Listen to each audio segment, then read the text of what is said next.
டாஸ்மாக் நிறுவனம் மீது அமலாக்கத்துறை தொடர்ந்துள்ள வழக்கை வேறு மாநில உயர்நீதிமன்றத்திற்கு மாற்ற தமிழ்நாடு அரசு முயல்வதாக எதிர்க்கட்சித் தலைவர் எடப்பாடி பழனிசாமி குற்றம் சாட்டியுள்ளார்.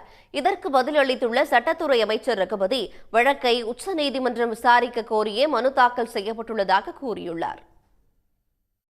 இன்னைக்கு டாஸ்மாக் நிறுவனம் என்பது அரசு சார்ந்த நிறுவனம்.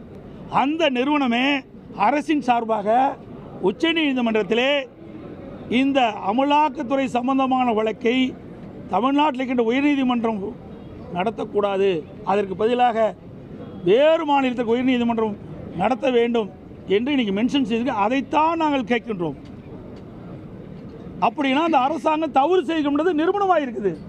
ஏன்னா எதுக்கு வேறு மாநிலத்தில் சுட்டி காட்டுறாங்க? எல்லா பகுதியிலுமே நீதிமன்றம் தானே.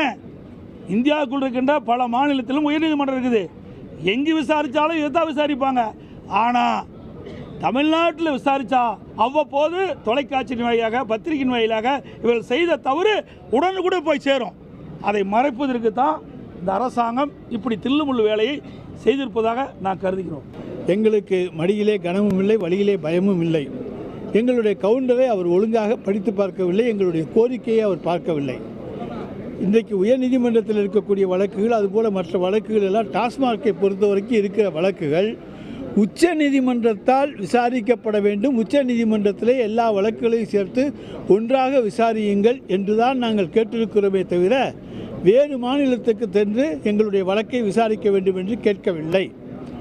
ஆனால் அதிமுகவுடைய பொதுச் செயலாளராக இருந்த புரட்சித்தலை அந்த அவர்களுடைய வழக்கை அன்றைக்கு வேறு மாநிலத்தில் விசாரிக்க வேண்டும், தமிழ்நாட்டில் விசாரித்தால் சரியாக இருக்காது என்று வேறு மாநிலத்துக்கு மாற்றப்பட்டது. ஆனால் நாங்கள் வேறு மாநிலத்துக்கு மாற்ற வேண்டும் என்று அந்த வழக்கை பற்றி கேட்கவே இல்லை. நாங்கள் எங்களுடைய கோரிக்கை உச்ச நீதிமன்றம் விசாரிக்க வேண்டும் என்பதுதான். அதை அவர் சரியாக புரிந்து கொள்ளவில்லை, புரிதல் இல்லை என்பதை தெரிவித்துக் கொள்கிறோம். உடனுக்குடன் செய்திகளை தெரிந்து கொள்ள சன் நியூஸ் பெல் ஐகானை கிளிக் பண்ணுங்க.